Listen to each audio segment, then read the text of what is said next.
Breaking news Qambar आवास इन news district reporter Sanaullah Chandio जी रिपोर्ट मौजूद वारा तालके जे गोड अलहयार मारफाणी जी रहवासी पोरियत असगर राधाणी चांडियो पुलिस जी नाइंसाफ़िन खिलाफ़ घर भातिन सां गॾिजी कंबर में डिस्ट्रिक्ट प्रेस क्लब अॻियां एहतजाजी मुज़ाहिरो कयो।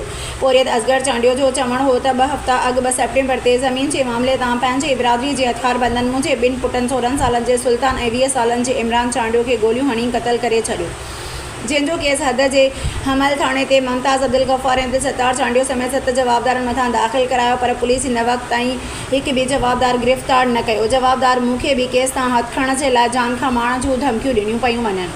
SSP वटि बि दाहियो, पर जवाबदार बाअसर हुअण करे पुलिस उन्हनि खां ॻरी रक़म वठी ख़ामोशी अख़्तियार करे जवाबदारनि जी गिरफ़्तारी लाइ कूड़ा दिलासा ॾेई रही आहे। हिन सिंध जे वॾे वज़ीर MPA सरदार ख़ान चांडियो ऐं DIG लाड़काणो खां मुतालबो कयो त 2 गभरू पुटनि जे क़त्ल में मुलविस जवाबदारनि खे गिरफ़्तार करे इंसाफ़ कयो वञे।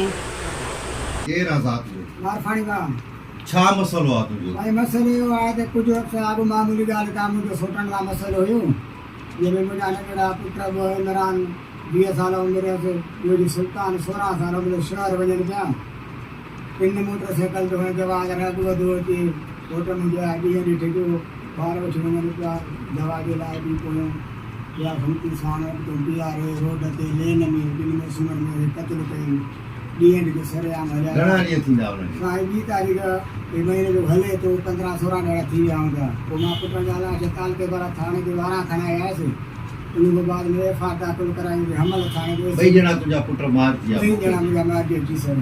कहिड़े थाणे ते केस दाख़िल करायो? हमल थाणे ते साईं। कंहिंजे मथां? साईं सोट मुंहिंजा आहिनि, मुमताज़ हुआ, अब्दुल गफ़ार हुआ, सतार अली हुआ, ज़ाहिद हुआ, सामान हुआ, प्यारो हुआ। घणा गिरफ़्तार थिया आहिनि? हिकु बि साईं गिरफ़्तार न थियो आहे। पुलिस वञे थी ठला आसरा ॾेई वापसि मोटी अचे थी। उहो बाअसर माण्हू आहिनि, 12 शहर खां ओभर तरफ़ 2 किलोमीटर हुनजो ॻोठु आहे। अञा बि मूंखे मोतबार धमकी ॾियनि था। हाणे नंढड़ा मुंहिंजा बचा ॿार वठी विया, मूंखे मुक़ाम असांजे मथे आहे होॾे। छा तां दुश्मनी आहे? साईं ॿियो न आहे, मामूली ॻाल्हि तां पूरो गुनाह मुंहिंजो को बि आहे, जेकदा पूरी दुनिया खे ख़बर आहे। हाणे मूंखे